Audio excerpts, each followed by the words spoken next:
The twin suns of the planet Zorax dipped below the horizon, dyeing the terrain in the ruddy light of the remaining sun. Kayom scrutinized the laborers returning to their quarters, his gaze lingering on the human contingent. They seemed fatigued yet unbowed. The door slid open behind him. "Morn, report," Kayom commanded, savoring a sip of his invigorating nectar beverage. "What were our gains today?" "Progress is notable, sir," Tarn replied. "We've expanded our reach into the lode of the secondary excavation and unveiled a new chamber that holds promise." "And the fresh captives?" "To my surprise, they're cooperative," Tarn admitted. "Contrary to the battle reports, they've been diligent and non-confrontational," Kayom snickered. "As expected, they're akin to pack creatures, resist at the onset, but quickly fall into hierarchy once dominance is established. It's evident." Morn seemed hesitant before continuing. "There's an incident to report. A structural collapse trapped someone. It wasn't a laborer, but a sentinel. Loss of a laborer is inconsequential. Was the collapse obstructive to our operation?" "No, sir. However, it was not a laborer who was trapped. The sentinel dropped his armament and a human acquired it." "Then execute the human, set an example for the rest," Kayom dismissed casually. "There's more, sir," Tarn interjected anxiously. "The human didn't attack the sentinel. Instead, she used the weapon to extricate him. He's currently being treated." Intrigued, Kayom demanded the human be presented to him. When she appeared, she was unimposing, smaller than her companions. "Her identification?" "Jenny," she answered, astonishing him with her grasp of their dialect. "You've learned our speech?" "A bit," Jenny confessed. "I observed the sentinels. I was a linguist on Earth." This was noteworthy, but Kayom was more interested in her earlier decision. "Why assist the sentinel? You missed an opportunity for vengeance." Jenny seemed to search for the words. "There's a principle on Earth. It's called humanity. I could not commit harm in such a situation." "Humanity?"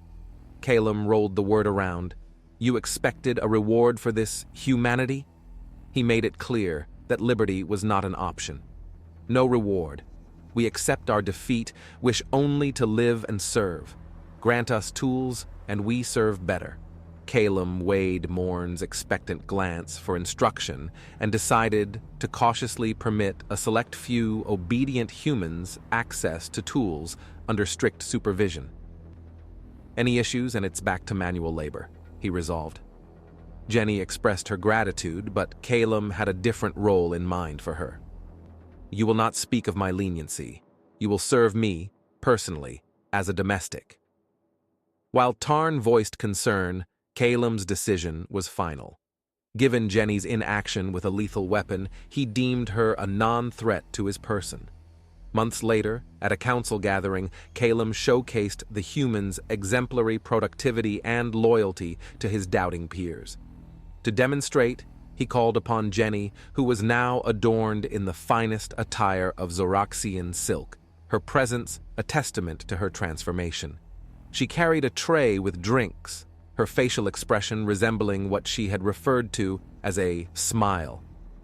"Esteemed sirs, may I offer you a sample of nectar brew?" "Observe," Kayom boasted, as Jenny served the council members. "Jenny has mastered our language and customs with remarkable efficiency." Watching her circulate the room gracefully, Kayom declared that in addition to laborers, each council member would receive a domestic servant personally trained by Jenny. "They will revolutionize your households," he assured them. Lord Juluk observed the transport crafts ascending into the cosmos. Soon his children, as he had come to regard the humans, would be a staple in the Empire's workforce, populating mines, factories, shipyards, and even the residences of the high-ranking. He envisioned a new era of prosperity, all thanks to the human contribution, and he would be credited as the pioneer. Content with his achievements, he decided to indulge in rest. "Cancel my appointments for the morrow, Jenny. I believe a respite is well-deserved. Settling into his chamber, he drifted off to dreams of wealth and acclaim. A thunderous crash jolted him awake. The skies were an unnatural red, though the hour was far from dawn. Groggily, he stumbled to the window. "Jenny, nectar brew!" he commanded. A mining drill had breached the slave compound's barrier, seemingly out of control. Strikingly, it was night.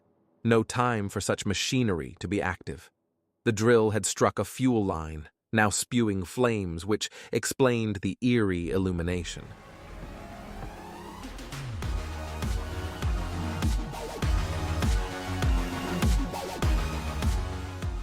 Jenny appeared rapidly, handing him his drink, which he downed hastily to clear his mind. As his vision adjusted, he discerned figures congregating around the drill, humans wielding tools and firearms. More fires erupted across the compound. The realization struck him with dread. The ships had departed as he had assured his peers, without heavy guard. Collapsing into his chair, he grasped the gravity of his mistake. The ships, traveling faster than light, could not be intercepted with warnings. Countless humans were en route to strategic locations across the Empire.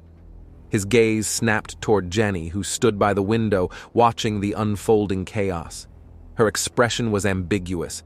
Was it satisfaction he saw? His hand slipped from the armrest, his body unresponsive.